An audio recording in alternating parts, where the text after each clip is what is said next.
And with that, welcome to the CAA semifinal. Stony Brook wins the tip directly back, and it's controlled by the point guard, Aaron Clark. A Sacred Heart transfer picked up across the timeline by Jaquan Carlos. Clark turns his back from the basket, gets a screen right from Snoddy, rotates into the corner for Tyler Stevenson-Moore. He's got Dubar on him. Stevenson-Moore, post entry for Mito on the baseline, goes face up on Jaco Fritz, now spins down to the right block. Mito muscling his way through Jaco Fritz all the way to the rim and puts it home with the left. And Jaco Fritz there tried to sell a little bit of the contact, tried to get one of those illustrious charge calls. Ineffective on that one, allowing Mito for the free 2 points. First blood for the 6-3-1. Now Carlos, right to Dubar on the left block, turns around against Snoddy, now looks inside for Fritz, one pump fake, extra pass, Plotnikov cutting to the rim, and he missed the bunny. Here comes Stony Brook in transition. Dean Knoll pulls up on the right wing against Carlos, now drives to the middle. Shut off nicely on the right baseline. Carlos tenacious. Knoll turns, now kicks outside for Mito, and they'll reset over to Clark left wing. He rejects a screen left and goes to the free throw line, pulling up over Fritz. Back iron no good, and skying up high for the rebound is D-Stone Dubar. Yeah, great rebound there by Dubar, flying over a couple of Seawolves. D-Stone catch and shoot, stepping into a three on the right wing, way too strong, no good. And Clark corrals the rebound. Frenetic pace to start things off from both sides. Clark, left wing, finds Mito up high. He'll facilitate to Knoll. And it's right back to Clark. Driving left, pushes off on Carlos, no call. Now Mito pulls up from the free throw line. Back iron, tipped in the air, and right into the mitts of Tyler Thomas. Thomas up the left wing, picked up by Knoll. Goes back to the basket. Now driving baseline. Tyler looking for the angle. Turns on the left block. Spins. Has it poked away and recovers on the baseline. 15 to shoot. Resets out to JC. Now right back to 23 in the corner. Tyler, jab step. Here's a pull from three. Tyler Thomas on the money. That's how you want to start the game if you're TT23. Jab step, create just enough space to raise up for the 3-point basket. 2 minutes gone by. Hofstra by one. TT sees one go in. Clark over to the left wing for Stevenson-Moore. Once again, Dubar playing some up and down defense. Off a screen, now it's Clark in the right lane. Kicks out to Knoll. They'll find Snoddy on the free throw line. Fakes over Plotnikov, now pulls the jumper short front iron. Rebound Dubar. Over to Thomas, left wing. Crosses over on Snoddy. Now gets to the middle of the floor. And he'll reset things back up high. Still got Snoddy on him. Thomas drives to his left. Now looking opposite corner. His pass deflected and controlled by the Seawolves. Stevenson-Moore looking to go left to right. Off the steal, and he's fouled on the way up by Jaquan Carlos. Stony Brook trying to do a little bit of what Hofstra did yesterday and turn some defense to offense after a sloppy pass by Thomas. Yeah, there Thomas was a little bit shuffling his feet. Almost got called for a travel there. I was a little bit confused. Thought he was going to take a jump shot, but a great job by the defender of the Seawolves to close out there, force Tyler Thomas to make a cross-court pass. You never really want to see that, but that allowed Tyler Stevenson-Moore to get that deflection to get him out on the break. So a frenetic pace has only brought us 5 points to this point. It's Hofstra by one. 2.5 gone by. First free throw from Stevenson-Moore is on the money, and he is on the board. Good to see Nelson Boachiatum back here, second day in a row. The Hofstra family out in full force in our nation's capital. Hopefully tonight will not be the last time we see Nelson at the EAS Arena. Second free throw, no good from Tyler Stevenson-Moore. Game remains all square at 3 apiece. Carlos weaves it into the hands of Dubar, top of the key, who finds Jaco Fritz left elbow. Turns back to the basket on Mito, now finds Thomas on the same side wing. Thomas off the screen, to the free throw line. Now to the wing for Carlos, right back Tyler, top of the key. He'll try a catch and shoot tray. That one short off the front rim, Clark on the glass. Yeah, a little bit ambitious on that attempt. Stony Brook looking to go fast. It's Snoddy, back to Clark, catch and shoot, steps into a three, and nothing but nylon from Clark. And that's a guy you don't want to let get going right there in Clark. He was a big factor in that win against Drexel a day ago. Stony Brook, 2 tries, 2 triples from the outside. Carlos runs point, now gets it to Thomas, who is harassed and fouled by Aaron Clark. Clark had his hand in the cookie jar there and ended up wrapping up Tyler Thomas like a linebacker. Easy call. Yeah, he tried to be a little bit sneaky there, tried to get a poke from behind on that pass. As soon as it didn't happen, he was pretty much forced to foul because he allowed a wide open lane to come through. Nonetheless, Hofstra Pride will retain possession. Thomas to inbound from the left sideline. Carlos in control up high. Screen right from Fritz. Now a pass to the opposite corner. Plotnikov. His tray ball too strong, right iron. And it's on the glass. Stevenson-Moore. That's a good look from Plotnikov. It's one that you want to see him take more often. Clark looking to go to work on Carlos. His pass deflected out of bounds by Dubar.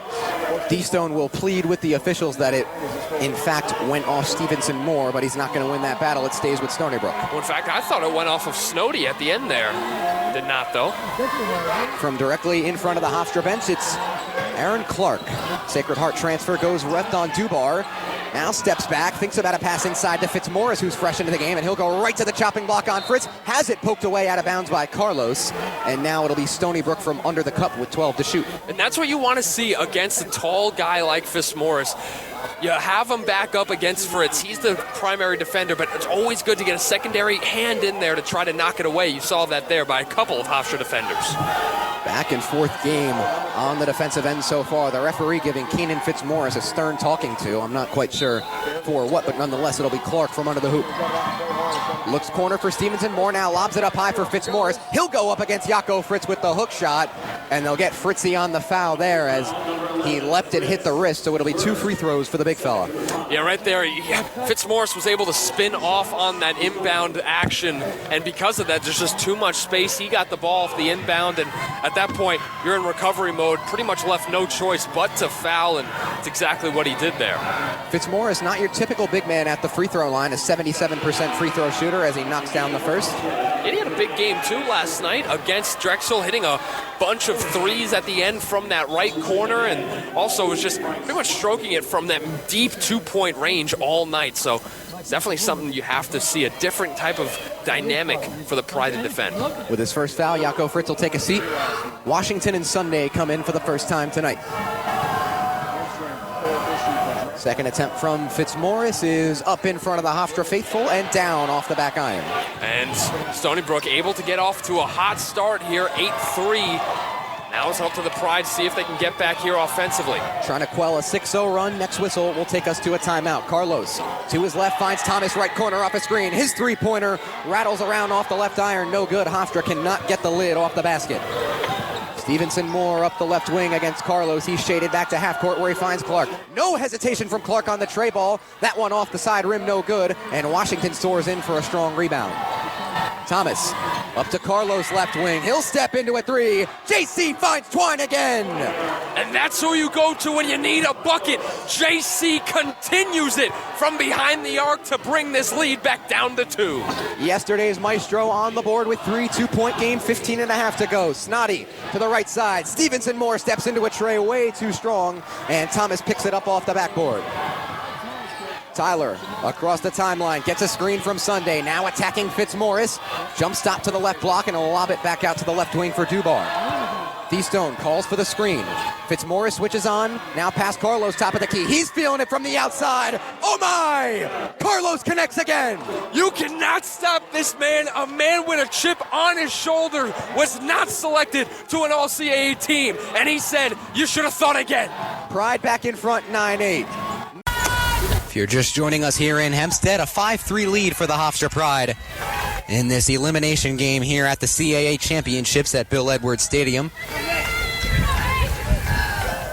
It's a 2-0 count to Ashley Jacobson. Mullen finds the zone with strike one there on a bit of a delayed call from Mr. Eddie Hall, and it's 2-1. The final line on Pasapia as promised, an inning in 2/3, 5 hits, 4 runs, all of them earned, no walks and a strikeout. 2-1 the count as this one runs off the plate for ball 3, as Mullen has gotten herself into dangerous waters now against the Stony Brook cleanup hitter. And with Corinne Badger on deck, she can tie it with one swing of the bat. The 3-1 pitch is grounded softly towards the middle. Casey Collins backhands and fires off balance over to first. The throw just in the nick of time to get Jacobson. Casey Collins continuing to flash the leather at second base. Another phenomenal defensive play. She's been great all season at second base. Now batting the Any number 28 ball within her reach, you can pencil it in as an out. Outstanding range there at the 4 spot out in the field. A no-fly zone at second base.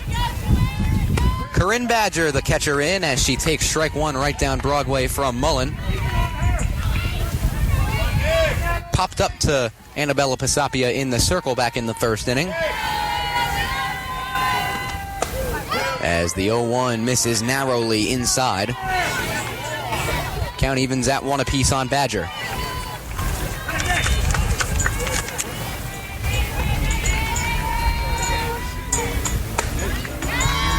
Mullen once again towing the line and looking for a close call, but misses just a hair inside again. It's 2-1.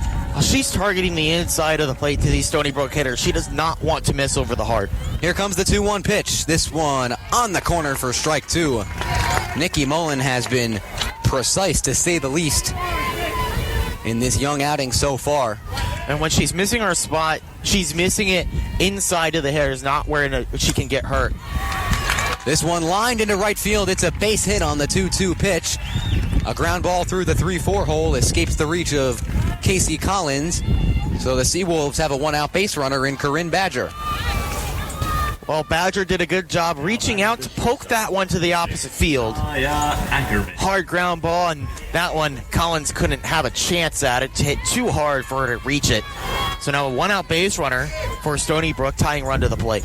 The shortstop, Naya Ackerman, stands in, who takes the first pitch from Mullen, and it's in there for strike one.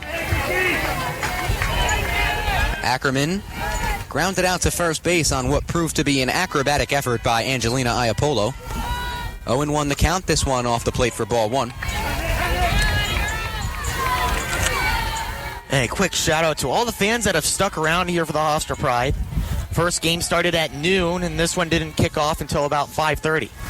The 1-1 pitch runs inside and nearly clips the batter Ackerman, but she ducks out of the way for ball two, and we're now approaching 7 hours of softball. These fans have stuck around with us, and they have brought the energy. The 2-1 pitch, as Mullen continues to pound the inner part of the plate, misses inside again. So it's 3-1 on Naya Ackerman with the catcher Corinne Badger off first base. A 5-3 Hofstra lead and one down. This one sliced foul up the right field line as the count runs full now on Ackerman. Mullen fighting back to get back into the count and trying to strike out or ground ball is what she's looking for. This one lined down the right side, but foul. Mullen continuing to attack. Count stays where it is at 3-2. There's one down here in the road half of inning number 3. Another payoff from Mullen. Grounded softly over the first base bag, and having trouble with it is Iapolo. This one's into right field. They're going to fire over to third base in an attempt to get the runner Badger, but there is absolutely no chance, and a Bill Buckner-esque play proves costly for the Hofstra Pride. That one bounced right off the foot of Angelina Iapolo at first base. A difficult play as it hopped over the bag on the line and just stayed fair. And Iapolo trying to scoop it up. Instead, it went off of her left foot and then bounded away from her. And that allowed Badger to go from first to third on the play. Has always been one of the highest scoring mid-major teams in the country, but this year they're doing it in a new way with the 3-ball. Hofstra currently ranks 15th nationally in three-point attempts per game, and tonight, over half of their attempts from the field have come from downtown. When asked about the shift in style offensively, Coach Colin Curtin simply said, "We like being unorthodox. We like having 4 and 5 guys out there that can shoot the three, dribble, pass, and shoot at all times. It's all about making teams uncomfortable and finding what works for us." Dan, Kevin. Gentlemen, it is a Silas Sunday Thursday here in Hempstead. Silas has stolen the show early on, and that's something that he attributes to his growth over the course of the season. We talked with him during practice this week, Gabe Zoda and myself, and he said this coaching staff has worked with him tirelessly, trying to get him more aggressive, polishing his footwork, and he says Jaco Fritz has also helped him a lot in that department as well. The tandem has been very fun to watch, and it's paying dividends for the young 7-footer. Guys, talking to Tyler Thomas this week at practice was just flat out awesome. He took me through his entire routine and really the reason he says for his resurgence thus far in CAA play. Tyler says everything's about being calm and being level. He doesn't let anything get to him, and he does that by listening to jazz music before games, drawing off quotes from his mother that he pins up on his wall, and so much more. It was really awesome to get inside of his head and see how he's adjusted and really become the front runner for CAA Player of the Year. Guys?